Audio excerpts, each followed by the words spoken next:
The general mindset is the shorter the content can be, like how long should your podcast be? Shorter than the last episode, right? Oh, that's always the answer that we give people. How often should you release? As often as you can consistently do. But I think B2B is really about marketing assets, because this episode here, if you made 5 clips for me, 5 clips for you, some of them were static images with quotes on them. I post some, you post some, you translate it into a blog post. You break this down into 3 topics for an email blast and all that. We have, the audio, the video, everything there to promote everywhere. That's a ton of content. You are listening to Power Marketing with Kevin Lee. Kevin and his agency Did It have helped thousands of businesses win through superior marketing, as have his books, articles, speaking engagements, and the E-Marketing Association Power Marketing podcasts.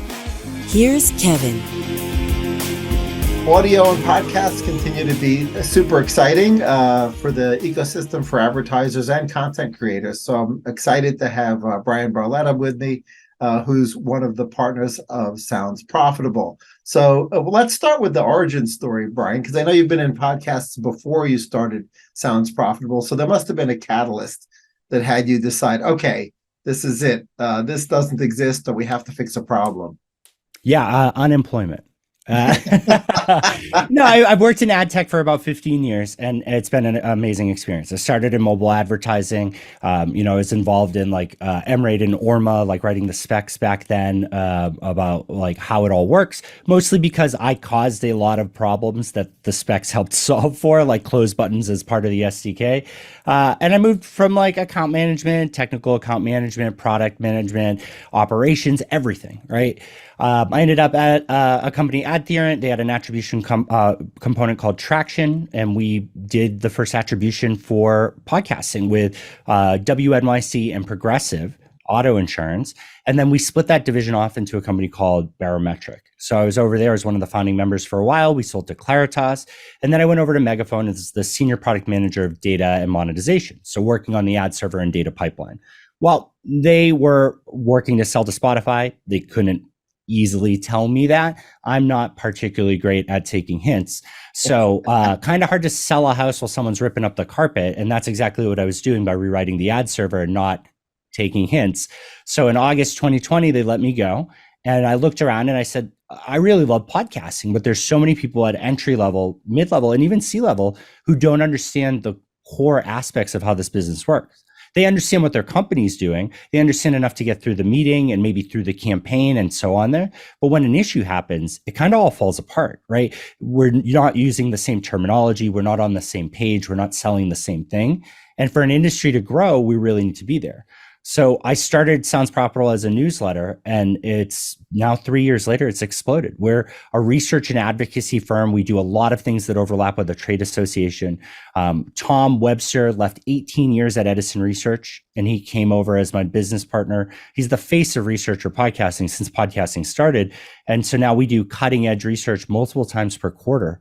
And we release all of that for free. Our 6 newsletters a week are completely free. There's no advertisements in them, supported by the 150 partners and growing that we work with, who all work with us for consulting and community and events and all these great things that kind of make the industry move forward. And we're built with podcasting in mind. We're built to grow this space first and foremost, both listenership and monetization. That's great. So quite the adventure.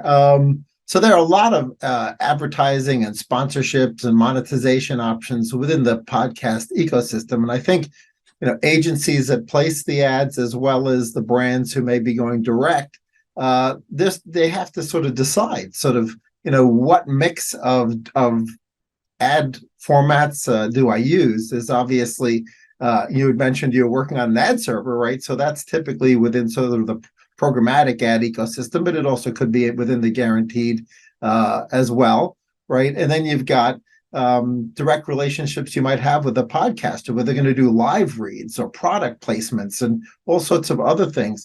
So how should marketers think through the context of, okay, I could sort of do product placement. I could do ads programmatically and focus more on the audiences and, bridge across lots of different podcasts. Is there a framework that you think works well for that, for the marketer? Yeah, thinking specifically from the marketer, I mean, look, we can get in the weeds and we can talk about how RSS works and how everything's on demand and it's downloaded and we don't have an impression, we have ad delivered. That's like 201, 301. We can talk about that in the future. I'd love to come back and dig into that. But today, I think what's really important is who reads the ad, right? A marketer gets into podcasting. Do you want the host of a specific podcast to read the ad, or are you comfortable with an announcer? Are you going to provide the ad, or is someone going to build it for you? Those are the first thoughts you have there. Sure. When it comes to if the host is going to read that, do you want to source all the shows yourself, or do you want to work with a network that can provide you shows that they think will fit and work with you, or an agency, right? That side is possible there. And then if you're doing announcer, right, if you're doing not the host, do you want to manage it yourself programmatically, or do you again want to work with that network who's going to have a little bit more hands-on approach? Right. All of those options are available. And what we found in our research was if the content of the show is good and the ad matches the content in quality and relative contextual nature, then the drop between host read and announcer read is only 7%. It's a negligible amount on the effectiveness of that ad to the listener. We did that with Jordan Harbinger, who has a huge show, the Jordan Harbinger Show, and Athletic Greens. And that research is available free on our website. I think that one's After These Messages is the name of that one. And so that's really powerful there. However, the cool part about podcasting is that very few marketers are being asked to buy podcasting. It's a choice of theirs, right? It's a creative expression for them. So, in the same way the CEO goes and buys the Times Square billboard and stands in front of it and nobody on marketing or ad procurement gets any credit for it, right? Podcasting can be a cool way to hear your favorite podcaster talk about your brand that matters to you. Don't discredit that, right? That 7%, when you get to the ones and zeros of podcasting and the ROI aspect, sure, that's fantastic for scale. It's okay to buy the podcast you like or podcasts that make sense for your brand so that you feel some sort of creative involvement. Mm-hmm. So that's the first place that I would tell a marketer to start. Who do you want to read the ad? Are we getting into your first dip in there and you'd like to feel special and treated well? Or are we getting into that you have proven that this works for you and you really want to turn the dials?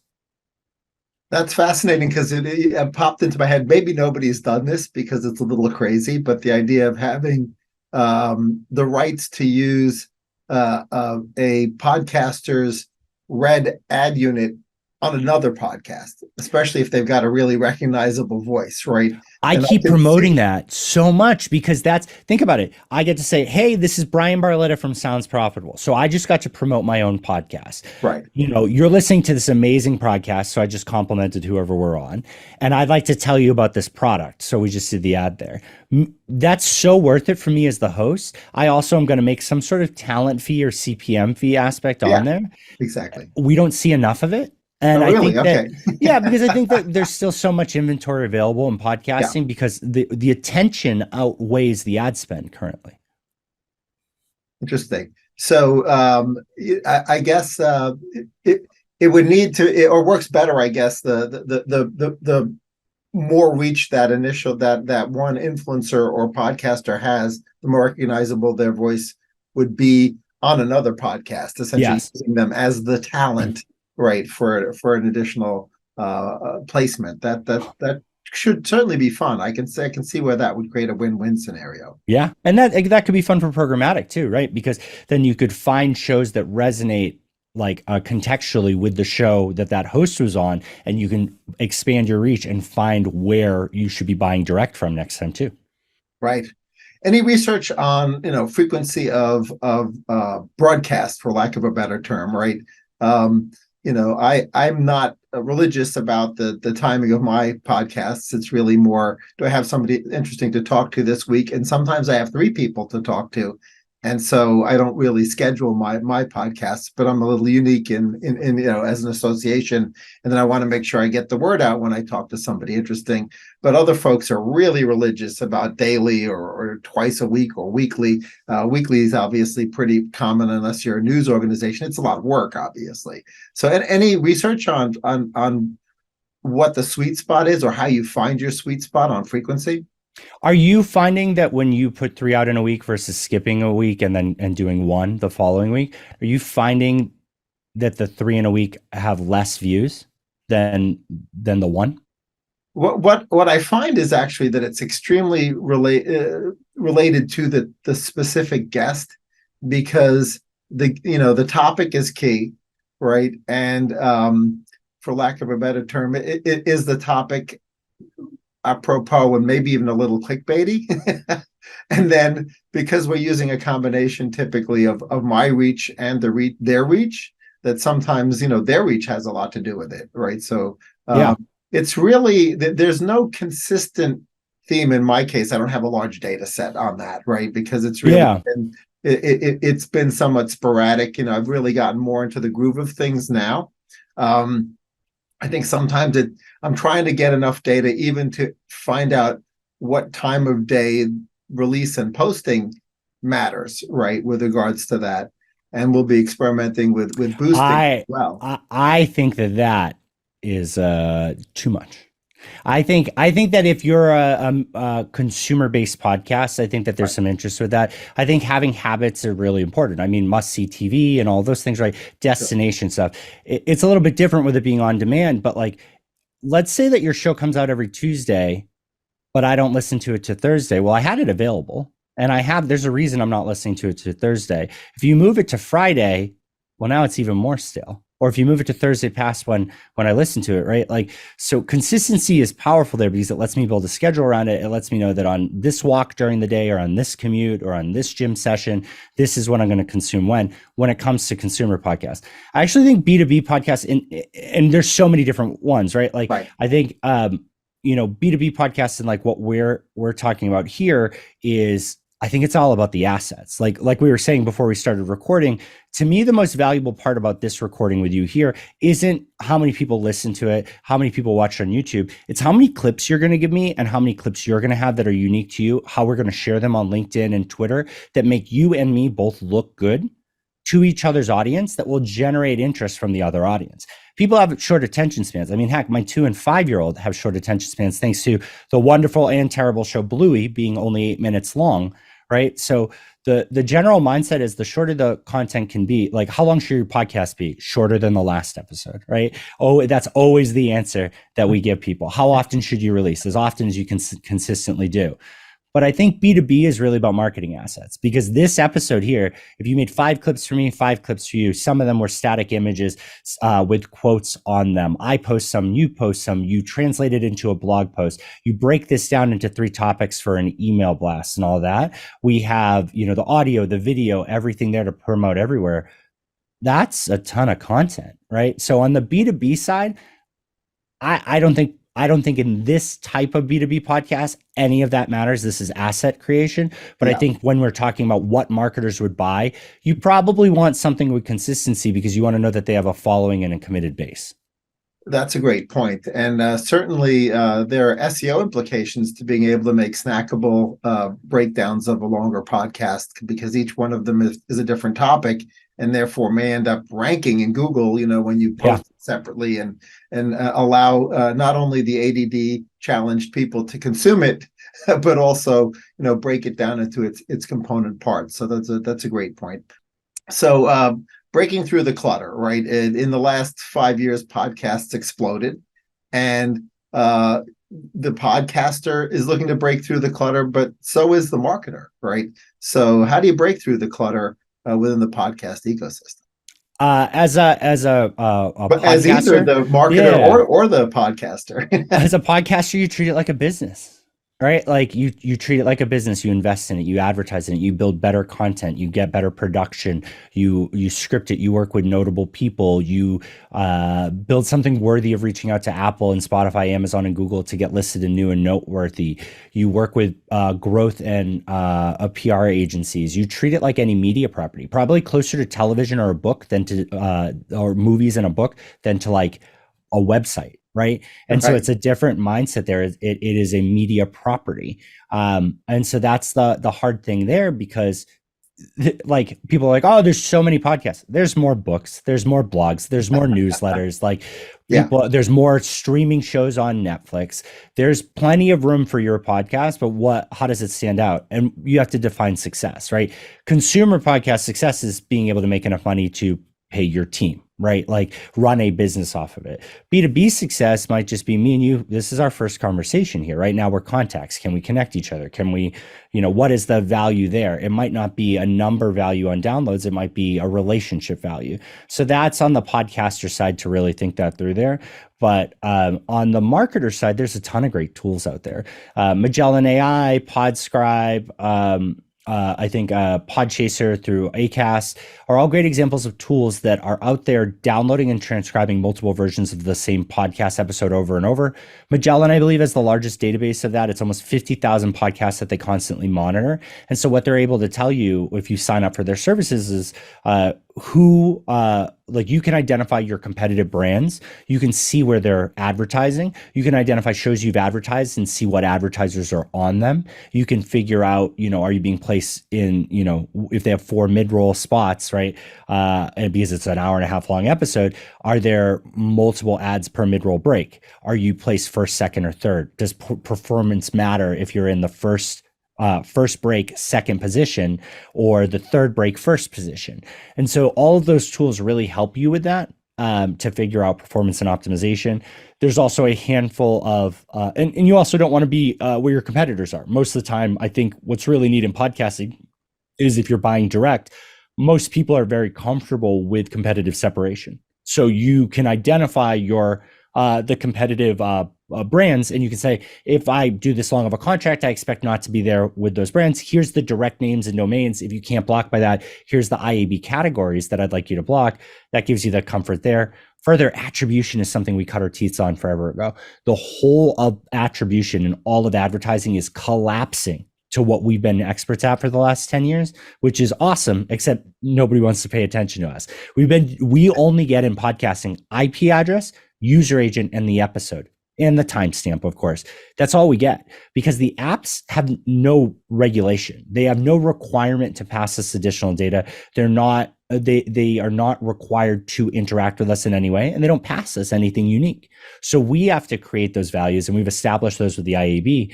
But podcasting is really good at doing a lot with IP address. So we have tons of attribution partners, anywhere from one-to-one with device graphs to full out modeled, which I tend to prefer.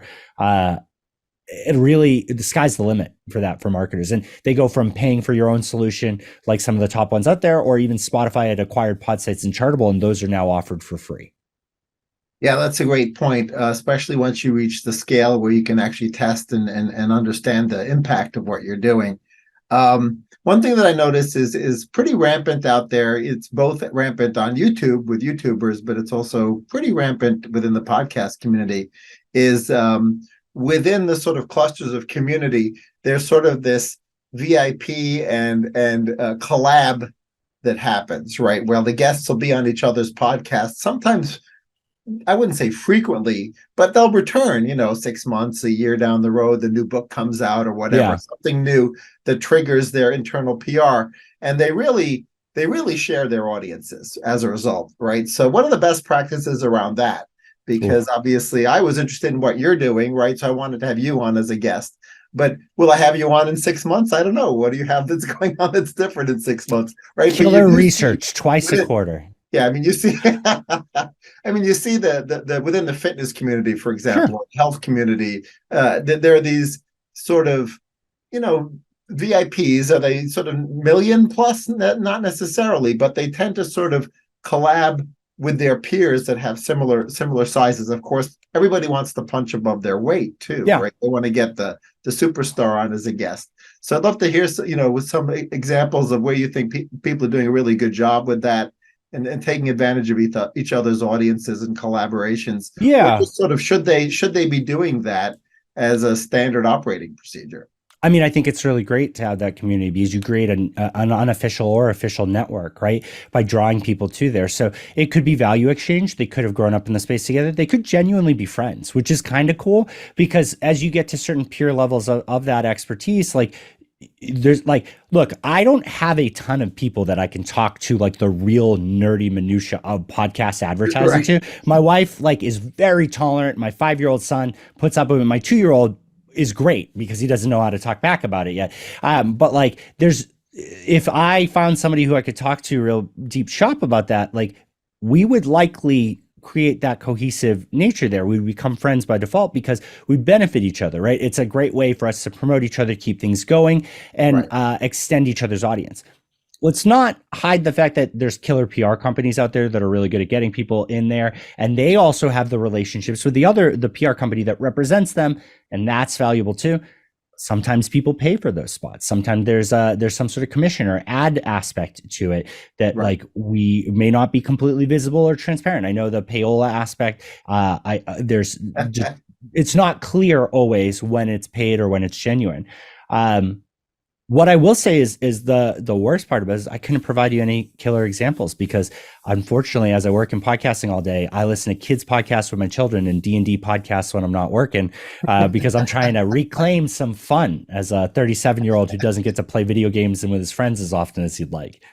Yeah, it is interesting. I mean, I think certainly the FTC wants high levels of disclosure in all the other parts of the ecosystem where there's payola.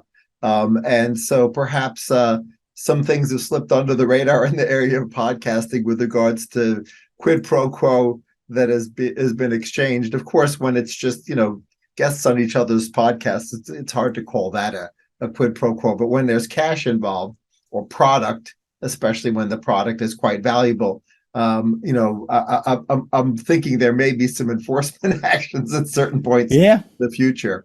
Yeah, and that's the chicken and the egg, right? Are we big enough to get that attention, and do we want that attention? Personally, right. I think I'd love us to be big enough to get some slaps on the wrists. I don't think that's a bad thing. We need to grow, right? And that's the hard part for podcasting. Like we're not talking about audio, we're not talking about digital audio, we're not talking about streaming, which podcasting isn't streaming, it's on demand. Pedantic, but it does matter. Podcasting wants to be its own island. Mm-hmm. If we accepted that we were the most powerful and active part of influencer marketing, man, we wouldn't have failed to hit $2 billion last year. We would have blown past it, right? If we would admit that we're part of audio overall, we would be the most performative and highest growth in that area. Sometimes the ego of podcasting wanting to be standalone hurts it, right? And so that's why what's really exciting, like I think YouTube and the video component of podcasting has driven podcasters to see themselves as creators. But for a marketer and for the publisher, thinking about a sponsorship, right? Not you buying per CPM, with me for host-read ads based on a certain number of ad delivered downloads, right? But instead saying, here's the deal. It is $100,000 test, but you get access to my podcast, my newsletter, my YouTube, my live event that I'm doing in 2 weeks, and my social media accounts. Right. And here's what all that is in total reach and all of that, the unique overlap, the surveys I've done to show you that audience and the type of buy-in. Obviously, we have to focus on performance, and podcasting has been heavily performance-based. There are estimates showing that brand advertising will overtake performance advertising this year in podcasting, which is exciting. But I caution people when they look at the data, brand advertising has had a banner year in podcasting. We had a loss in growth for demand, and that's because a lot of those companies don't have zero interest loans anymore to get out there and really pump into the ROI slot machine. Yeah. You mentioned some pretty nichey topics that you might end up listening to from a podcast perspective, and that brought to mind that there are some super nichey podcasts that perhaps can't sustain themselves on peer sponsorship, but they're passion projects of people, whether it's D&D or whether it's cooking a particular type of cooking or whatever, and so but some industries are pretty boring, but yet people totally geek out on it, right? And so you end up stumbling across these podcasts that are on trust and estates, or the latest changes in FASB, which is but that trust in estate one is super interesting, right? Because the people that are involved there, just imagine it, right? Like the parallel that I have for that one is that there's the urban legend of the podcast, the 1,000 downloads per episode podcast that was geared towards like security officers, chief security officers at like anywhere, right? Mm-hmm. And it just had an advertiser that would pay $500,000 a year because every contract that advertiser would land was $1 million contract. Right. So they landed one, and they were used to spending up to $500,000 to court somebody. So if they land one per year, Mhm. they hit their standard advertising goals. If they hit two, it's the most performative channel, right? Yeah. And so that's the things, like those areas are interesting because those are the places where you can ask people for 5, 10, 15, 50, $100 a month for them to promote it. Or Right. also you can put the exact right product in front of them. Parenting podcasts are one of my favorite ones. In that 6-month period where like your kid's a newborn, like, holy crap, sell me everything that makes my life better, right? Like, Yeah. absolutely. 3 a.m. I'm looking at Amazon Prime. I'm just like, how do I sigh into my phone and you know what product to give me? Like, so when you hear that on a podcast that you trust, whether it has 100 listeners or it has 10,000 listeners, right? It doesn't matter if it's that niche aspect can be real killer. And this is where marketers, like, it's always interesting to be on, Dax Shepard and Joe Rogan and all the big shows.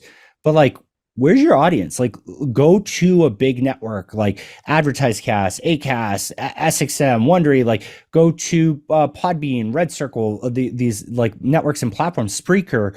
Go programmatically and identify. Here's my core audience. What's the lookalike in podcasting? Where are they? What type of podcasts they listen to? Survey your core audience. Run digital ads against them that drive them to surveys and ask where they're listening and consuming other content.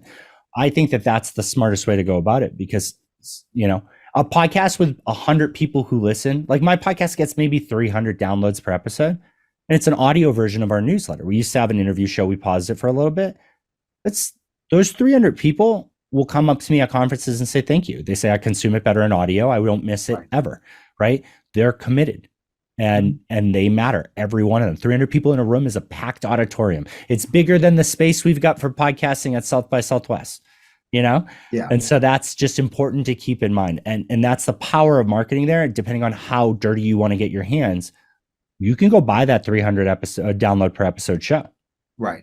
Right. Yeah, you make an excellent point that usually we think about the niches being super powerful in a B2B context, but sometimes in a B2C context as well, right? Having the proper niche, for wedding planning, right? These Yeah. are things that people are only interested in at a very narrow period of time, and they're going to go completely over the top on content consumption Yeah. at that point in time, right? New baby, Yep. wedding planning, whatever, honeymoon research, these are all Yeah. opportunities to be niche and still have it be more about context than reach. Yeah. And like, what does it say about the person who listens to the sports podcast in the off season, or the person who still listens to Crooked Media a non-election year, right? Like, think deeper than that, not just where the visible boom is in attention, because then you get a lot of people who don't care. They're there for a topic, maybe not for the content, not for the community and all of that.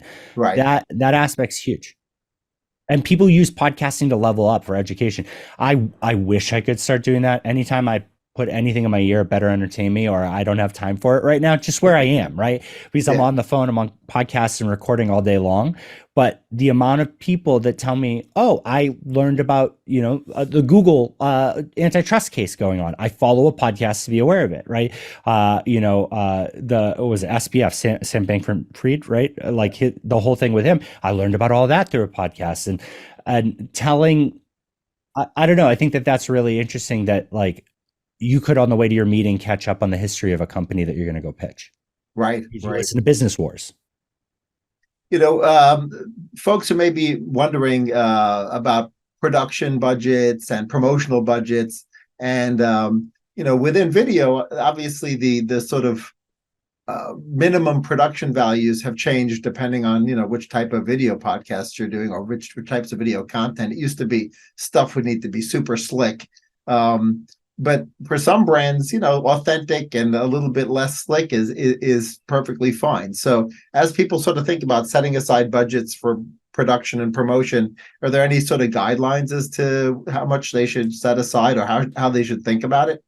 As a marketer thinking about building a podcast? As a creator or marketer thinking about, doing podcasts, engaging in podcast production? We work with over 20 companies that specifically focus on branded podcasts or podcast work for hire, and they're phenomenal at it. And the rates can be, as low in the thousands per episode to way more than that, depending on what it is. It can be a chat show like this. It can be all the way up to a narrative. I think Right. that it's really important to determine what it is. Me and you are doing asset creation right now. Like you even said that like this is definitely going to be video. It might be audio, right? We're going to share it on all of that aspect. So we can go a little bit lower there. But like I'm talking to you on a 27-inch teleprompter that I spent $2,000 on 3 years ago.